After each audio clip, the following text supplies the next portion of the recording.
Good Tuesday morning, everybody. Don't mind me. I'm just trying to share this out to a few other groups and get this thing rolling. How you guys doing? I'm Andy Vitale, host of My Fight Our War, and you can't see, but just let's see. Maybe I can get her up here. Let's see. Come on, Susie. Yeah, there's some whiskers. Come on, a little higher. Ah, she always does that, man. When I pop in here by myself, she'll jump up on the table and hangs out right in front, and she'll wait until I start doing something, and she makes sure to get in the camera and put her best side forward, which is her buttocks. So we'll see what she does. But how you guys doing? Look at that, my man. Whoa is in the house. There's let's see, Susie. Well, she's kind of doing her thing. How you doing, King Handsome, the man, the myth, the legend, the one and only? Um, I tell you, man, I got to see King Handsome for all of about 8 minutes this past Saturday. He was at the uh, Brian Cody Brothers and Sisters Foundation in Connecticut with us, or with all of us. We all were there to help any way we could with the event, and that's another reason why I'm popping on tonight. And sorry, just trying to get things set up here. Susie just set everything flying. Um, but we had Donald Blow on last night, and I tell you, Donald's just awesome. And every time I come on with different guests and people for the first time, you don't know what to expect. Uh, you see, people's comments. Oh, there she goes. Well, there goes her tail. Um, you see comments pop up, and then you see their picture. Um, and after a while, you kind of get to feel their personality through their comments, their posts, and then you finally get to meet them in person, and they're um, even better. You know what? And that's with our brother Donald. We got to see him as well in person Saturday in Connecticut, and oh man, seriously, if you see everything just kind of go berserk, and that's because the Wonder Dog is getting. I don't know if she got into her catnip or what, but she is. She was just playing with the lights and the camera. Now she's back over here again. So, hey, I'm the one that likes to go live, right? But anyways, Donald Blow was there as a guest and as a turned out to be a like the correspondent, boots on the ground at the Brian Cody Brothers and Sisters Foundation, the event last Saturday in New Milford, Connecticut, and he drove 4 hours from Maine just to be part of the event, and just to not just to be part of the event, and to meet all of us, and so we could meet him. And what an absolute honor and privilege it was to meet Donald. And you know um, let's just jump right into this too, because this is important. This Thursday at let's see, just make sure nothing's changed here. This Thursday, we are going to go on around 7:15, 7:30, 7:15 ish. And I'm going to have the one and only coach on, Tony Morrissey, my brother coach. We're going to go over basically a recap of everything that happened last Saturday at the event. And what did he call it? Okay. Um,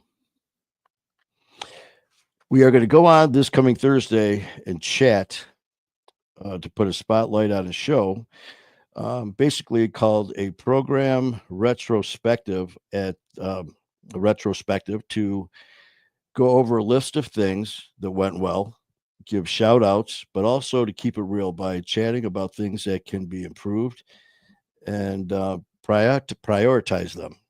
So it's basically we are going to, how you got the pregame and then you play the game.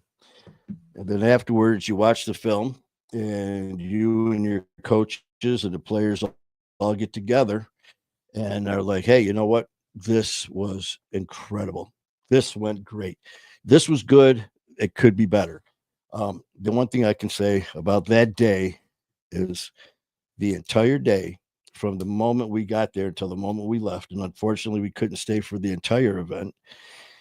The entire time that we were there, it just gave you a different feeling. And I am not just saying this stuff because I absolutely love and adore Tony and Mimi and the entire Morrissey family. I'm saying it because it's the truth. And, there was something magical that day. Just the people that um, I have met in the past, some of them were guests on the show.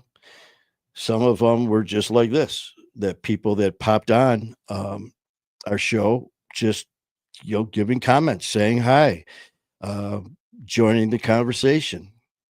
And again, like I said, some of them I got to see just by going, like I said, as far as Connecticut, you guys know that about every 6 weeks, we fly out to White Plain, New York, and then shoot over to Ridgefield, Connecticut, to the studio there to do our shows.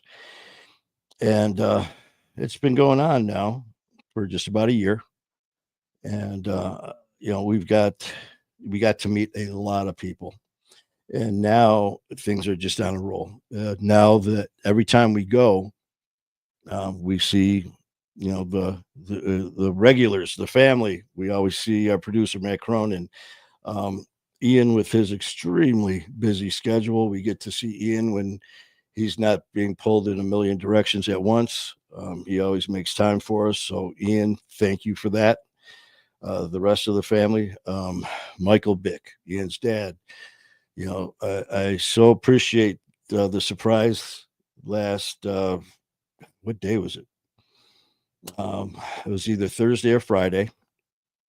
We were in the studio doing our shows, and I just finished up doing a show. And while we were coming out of the studio, and I heard voices from the green room, and I came around the corner, and there was Ian's dad, Michael.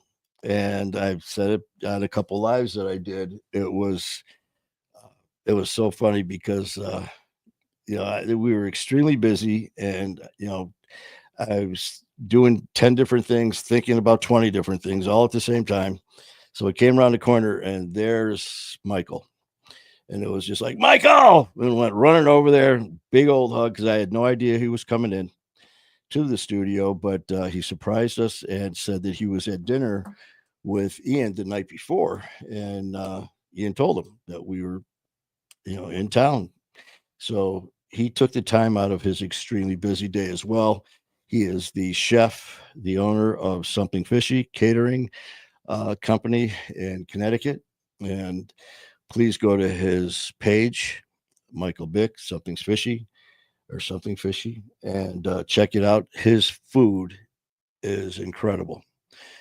As you guys that are, I, as a chef, he taught me that, because I made a few comments, how it looks too good to eat.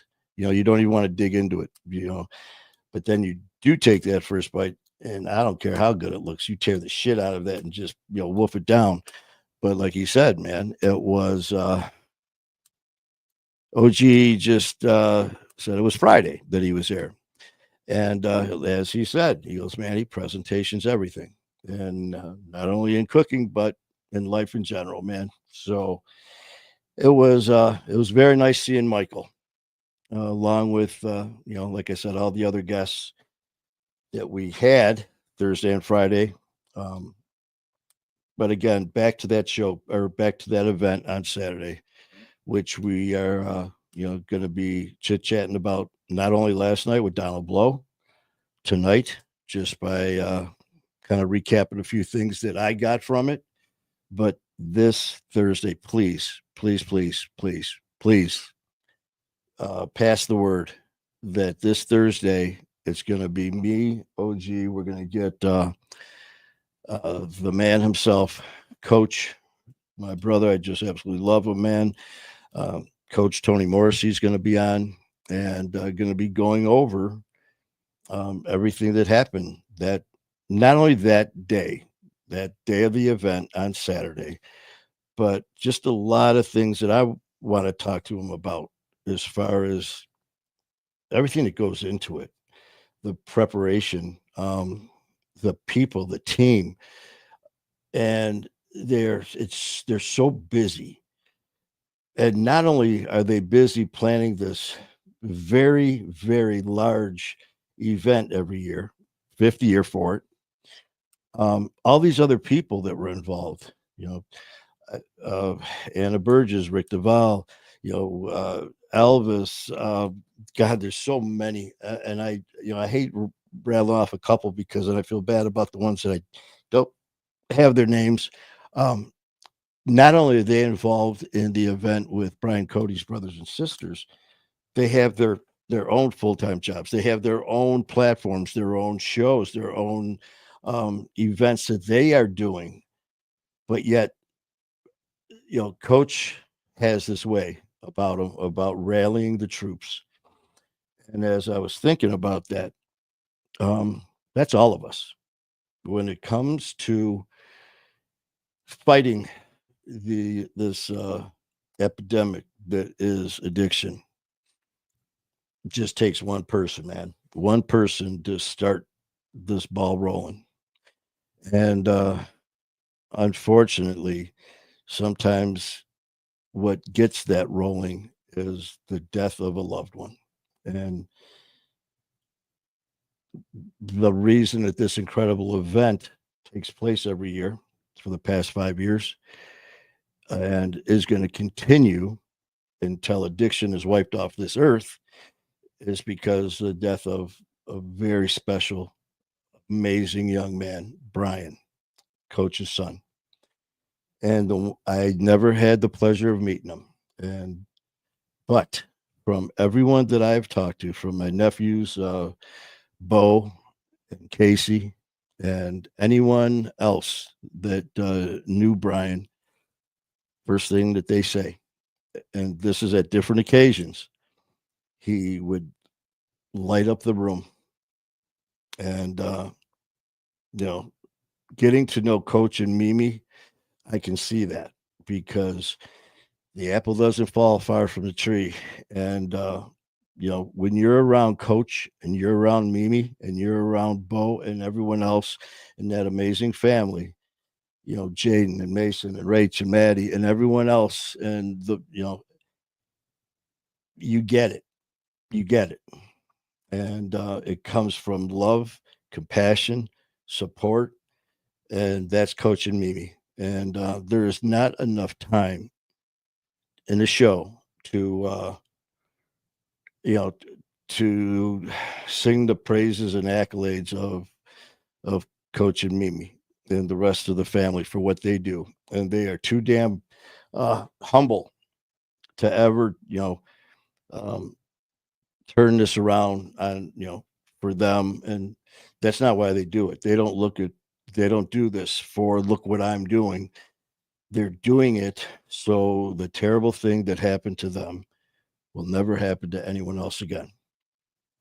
And I just to be a part of this, and I sound like a broken record, and I don't care. It's just gonna have to deal with that. I will never stop promoting it, not only with them but with all the platforms, man. That I mean, you guys hear me. I may not get them all the time, but I do my very best to do what I can to promote all of the ones from Ride With Me Addiction Support, Sober's Cool, Hard Knocks, Talking Trash, Locked In with Ian Bick, Chatting with Stacks. It's when I first started this, I could rattle them off like that because there was only a few, and um, it was and I don't mind it. It's harder now because I've had the good fortune of meeting more people, being involved in their platforms with their events as well. Um, but the Brian Cody brothers and sisters, it's very close and dear to my heart, and we are gonna, just keep growing uh, every day until the day addiction is gone. And there's some people that are probably thinking, "Oh, that's never going to happen." Well, you know what? How many people said my family will never deal with addiction? So I think we know what to think about saying never. So when you have people like Coach and Mimi and all the people I mentioned with Anna and Rick and Elvis and Tito and Steve and uh, you know Dave Stevens, and the list goes on and on and on. Ian Bick, Bill Stacks. I mean, Dan and Donna. Brad McLeod. I mean, like I said, it just I'm missing probably talking trash. I could sit here for another hour, listing off different platforms and shows who are doing the same. So this Thursday, please spread the word. Be here promptly at Rob Marino from C-Car. Keep them coming, Coach. Coach, glad you're here, brother. Anyone I'm missing, and we're going to keep them popping here. Christy and Destiny from our mission, and Miss Amy. Yep, Elvis and Strongbow and Casey. So you keep them coming. I'm going to keep putting them up there, and but we are going to discuss everything that happened. Everyone that I'm posting up here, or that coaches posting that I'm putting up on a monitor, are people who are part of this fight, part of my fight, our war, part of Brian Cody's brothers and sisters, part of all of the events and all of the people that he has this for. And as I've said many times, we are family. Families have extended families. You've got in-laws. Did you know the difference between in-laws and outlaws? Outlaws are wanted. I heard a comedian say that. See how focused I am when I'm on a roll with something like this? I cannot be distracted. I am focused 100%. Squirrel. But sometimes you have to have fun too. And that's another thing with Coach. What did you, for those that were at the event Saturday, it was extremely intense. It was extremely powerful. The speakers, the entertainers, everything was that bad for a guy your age. It was extremely powerful from everything that was said. But when you look around, we always talk about get rid of the stigma, which is addiction. Get rid of the stigma, which is this is what an addict looks like. This is what an alcoholic looks like. This is what the addicts' families and friends, this is where they live. This is what they do. This is where they hang out. All of that's bullshit because addiction does not discriminate. Addiction doesn't care if you're rich, poor, doesn't care what religion you are, what political race you are, where you live. Addiction's evil, and that's that. So addiction doesn't care, but we do, and that's why we're here. But the one thing too that you notice, like with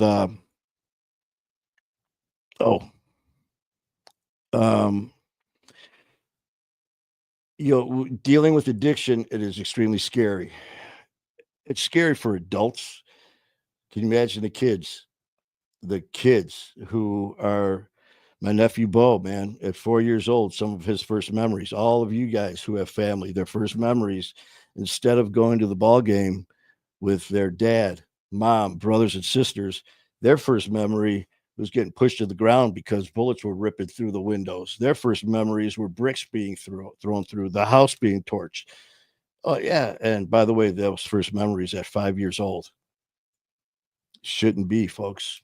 And so, what does Coach and Mimi do? Yeah, you get the powerful message out there. And yeah, that message should be scary and it needs to be scary. It needs to be intense, but you got to have fun too, because what's the use of being sober and in recovery if you don't enjoy it? But at the same time, you need to keep it, you need to keep teaching, and you got to start with the youngest of the young. So, what do? They get the bouncy houses, the rides, the face painters, the cotton candy. Well, that was me all day too, man. I was this close to doing some face painting. God knows, I've heard many times, Manny, you have a face for radio. And with this dazzling smile now, which I found out today, I got this damn cap that popped off. So I get to be the toothless wonder. Unless they can fit me in sooner with a cancellation, I get to walk around. I should find me a chiclet to shove in there um, for the next 2 weeks. They can't get me in. So, yeah. But, anyways, um, these kids at such young age, they see what addiction is, and it's scary and violent. So when they hear addiction, if they hear recovery, fear pops into their minds. Where the Coach and Mimi do, they got bouncy houses, they got people, they got entertainers, they have, surrounded by positivity to show these kids that, yeah, addiction is evil, but look at all the positivity that comes from it. Look at the love that can come from the same people that were going through torment, that were saying and doing terrible things. That was one of them, man. The things that I said and did, you know, that's why this was extremely hard for me when I first started doing this. Because all of a sudden I started getting posts saying, well, first they were like, thank you for creating My Fight Our War. Thank you for this family. Because the one thing I made sure of, the very first post, the first week that I started My Fight in January 9th, 2023, was that we're a family. We are not patients. We are not in a clinic. We are not, we're not numbers. We're people, but we're more than that, because we all can relate to what we're going through. We'll never be able to actually feel this exact pain, but we can relate to it because we've gone through it. And it was very important for me to let people know that I want us to refer to each other as family, because that's what we are. And one of the first interviews I did, I remember saying that how proud I was, to be part of this elite fraternity, this elite family of warriors known as addicts. Because especially when we can do what we're doing to share our stories in recovery, if you throw yourself out here and social media, because I've had a few people talking to me, that want to do this, and not just for recovery, but get into podcasting and social media. And I've had some people that I know that basically told me straight out, man, listen, I want to get noticed. I want to, for popularity. I'm looking to gain, for whatever it may be, social media, for whatever their career may be. And that's great. Social media, that's what it's here for. Each platform, it's yours. Make the most of it, man. You got a phone, put it on a tripod and go to town. You know, for me, this is a blessing, man. It truly is. And to do this and to meet the people that we have met, let's see, are there any other? OG is You should have got the Yankees. Coach, you should have got a Yankees face paint. I would have, but oh, wait a minute. Was Rick said hi, but something about they were wondering why they wouldn't let you at you were sitting by the Green Monster or something like that, and you were watching a Boston. I can't remember, but Rick. Rick, I love hanging out with Rick and Coach, man, because those of you who know, Rick DeVal is a huge Red Sox fan, and Coach absolutely loves the Detroit Tigers. And I say that. See, the cool thing is now, I learned this a long time ago from a buddy of mine who was a DJ way back in the day, Sonny Joe from 96.3. We were at this bar, he was doing an event, and some drunk dude on the floor was trying to heckle him and make fun of him. Well, he tore this guy up, because he had the microphone. And I'll never forget, Sonny Joe goes, never mess with the guy with the microphone because I'll always have the last word. So I can do this now because Thursday I know I'm in for it. But it's a lot of fun, man. I love messing with Coach and Rick and all those guys, man. It's all in fun. I'm frozen. Don't start that shit with that.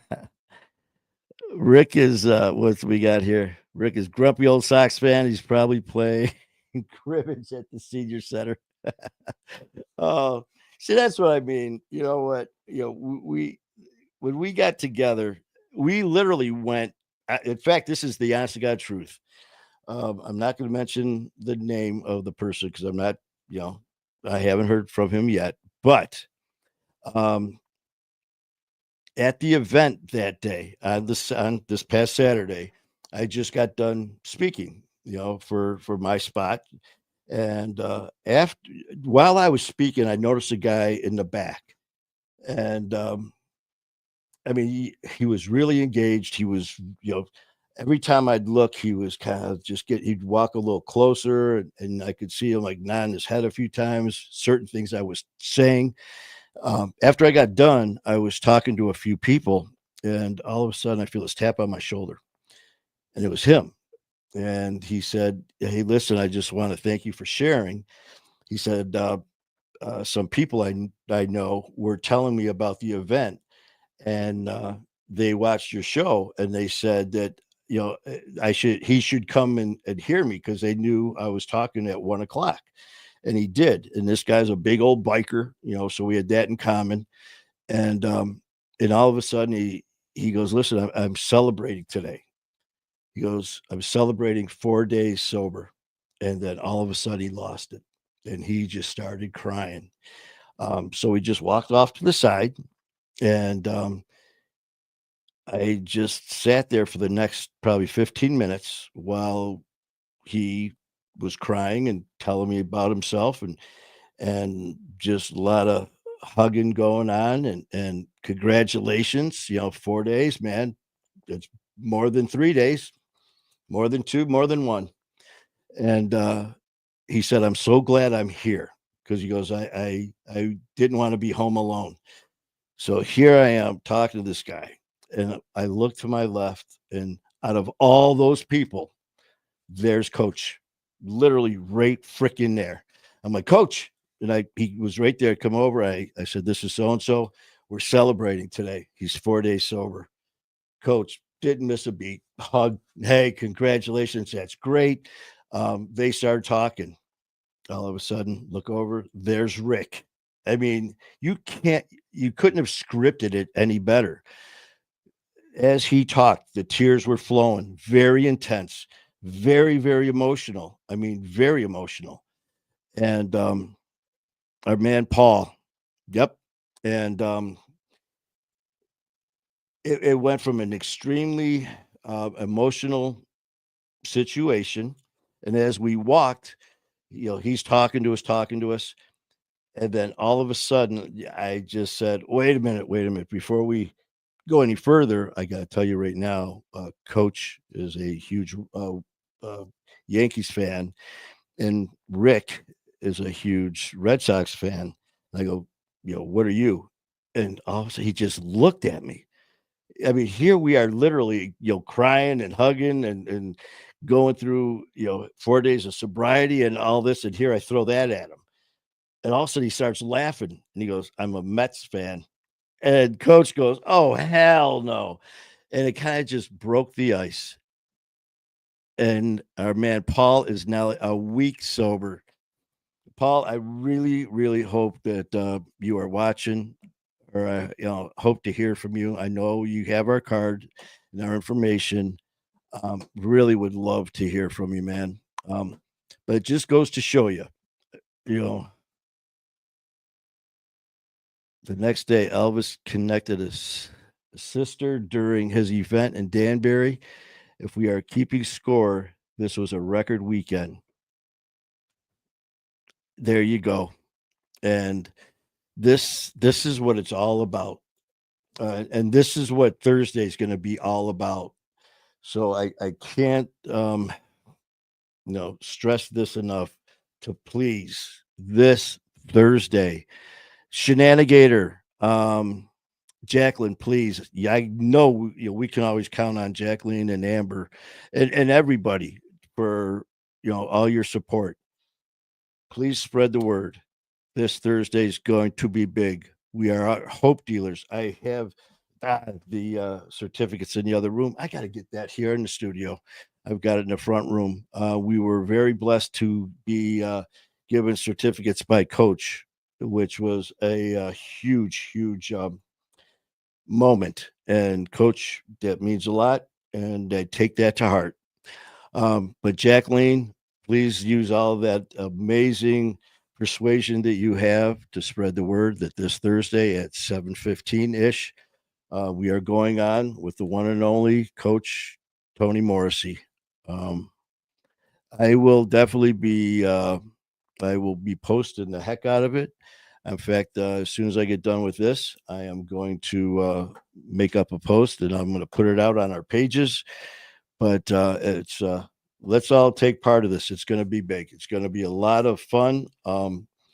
It's going to be very interesting. Just hearing Coach's different the way he sees things.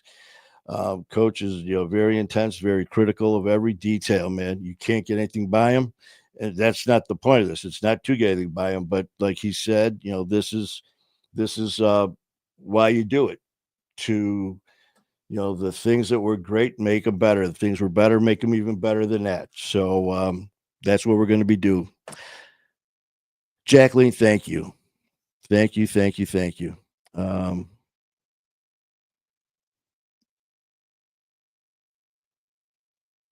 Oh, yes. The coach is talking about get your glasses on. Oh, where is it here? Our Hope Dealer certificate. I I've got pictures of them, and that's what Coach actually presented me and OG with when we were at the event, and that was awesome. It was a very nice moment, and something that I'm very, very proud of. So we think we got that clear. Jacqueline, thank you. I know that with you on the job, that's going to be, that's going to be huge for us. We're going to, like I said, go over all the things. The certificates are on the table.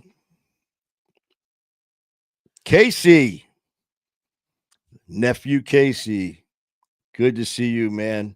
Casey was actually a guest. I got to see two nephews at one time. Casey and Bo were in the studio. Casey was kind enough to come on and share a lot of stuff going on with him in the past. And it's just when I was talking earlier.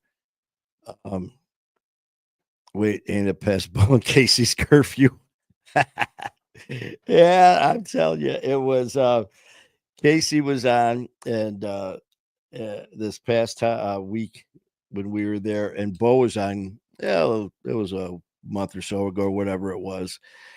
Go to work. Yeah, I'm telling you, coach, they're getting lazy. I mean, you know, well, we got to talk. In fact, oh, he must be sleeping. Last time he was going to be a guest on the show, he slept right through it and never even made it on. So, Casey, thank you for almost that time, Casey said. But Casey was on, like I said, he was a guest on the show. And these guys, not only just Casey and Bo and Coach and, everyone else who comes on this, not only our show, but any show to share their story. It's a very, it's heroic, man, what you're doing because you are sharing extremely painful moments in your life. And you're doing it knowing it's going to be painful, but you do it anyways to help other people not make these mistakes, and for you guys to do that is huge. So, Casey, thank you, man. I know there were some parts that were difficult. Um, I'm looking forward to it dropping so you guys can see Casey's show. It's just amazing, some of the stories that you get these young people, the conversations they have with family members, whether it's siblings or their own parents. I'm not going to say what was said or give it away. No spoilers or anything like that. But as I told Casey and as I told Bo, if you were to take the dialogue and just say during the interview, this was said and this was said, who do you think said it? The child or the parent? It would be extremely obvious by what was said. Well, obviously, the parent said this and the child said that. Wait till you see the interview, and you'll see exactly what I'm talking about. So, hopefully, that kind of reeled you in a little bit. So, Casey, thank you. Appreciate you. But I think that's about it for now. Donald Blow, again, thank you for coming on last night. Thank you for everything you did on Saturday. I mean, you were everywhere. I can't remember how many pictures he said he took, but he was there from the beginning of the 5K run to the very end, and then afterwards drove 4 hours home to Maine. We talked a little last night, and congratulations to him and his wife Tammy for first being approved on their mortgage. And while they're waiting to find the right house, they were able to find a rental. So, congratulations on that. With their two dogs, was it Chad and Ginger? I think. And as we were talking about Donald, and he was on, so you could see his story when he was a guest. Here he was, one of 13 siblings. And as he was telling me his story about as a little kid, you know, sleeping in the car, waiting for Ma to get out of work, because they were living in their car. And then what they do? They had to go to school. His ma did what she could do. They had next to nothing. He said many times he slept under trees, he slept on the sidewalk. So now, you know, he made a comment last night of when he got his found out about his house and his rental. He he made a comment and it was really quick. He goes, "Yeah, I'm glad." He goes, "We signed on that." He goes, "So don't have to worry about being homeless." And just kind of just rolled with it. I thought about what he said when he was a guest on the show about being homeless. He was. And I made comments about his posts because there's a lot of him fishing, a lot of him grilling and food and cooking because they love to do that, him and Tammy. He goes, "Oh, yeah." He goes, "Every Saturday, Tammy goes down to the local park and she cooks for like, I think it was like 40 or 50 people that are homeless, whatever it is, to help feed them. And then they do what they can do and help clothe people. Now it's getting close, winter's on its way, fall and winter. They're, collecting clothes for people. You know, back in the day, they were homeless. Who better to know what it's like? And I've said this many times, man. People who are blessed and do recover. Now, nobody would blame somebody if they just focused on themselves and their immediate family to take care of themselves, and that's it. And be the best them they could be, and the best family member, brother, husband, whatever they could be, and just move forward. And that's it. No one would ever blame you for that or blame any of us for that. But what do? No, man, we don't do that.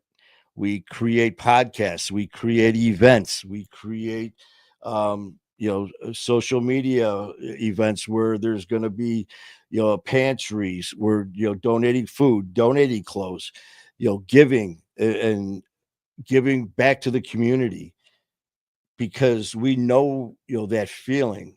So when it comes to people dealing with addiction, you are looking at, because I had a guy say something to me one time, and he was getting in my face a little bit and talking about addicts and how we are selfish and we are weak and pathetic and don't care about anyone but ourselves. He was saying this through the monitor. He was one of those badass keyboard warriors.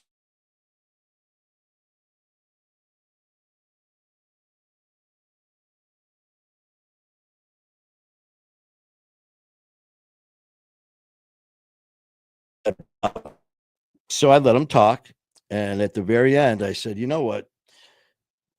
Dealing with active addiction, everything you just said was right, because with active addiction, I was extremely selfish and weak and pathetic and didn't care about anyone but myself. You're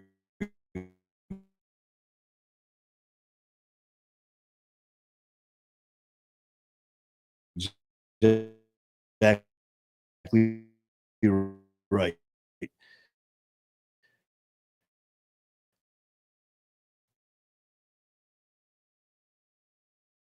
But, but in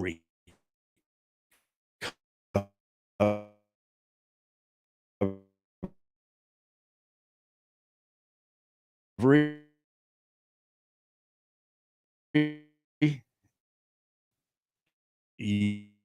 you are looking when you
and I'm sorry, folks. This internet sucks. Freaking before it freezes again, Thursday, 7-ish, 7 between 7:15, 7:30. Join me, Coach Tony Morrissey. Love you guys. Keep fighting a good fight. By the way, frickin' AT&T. Love you guys.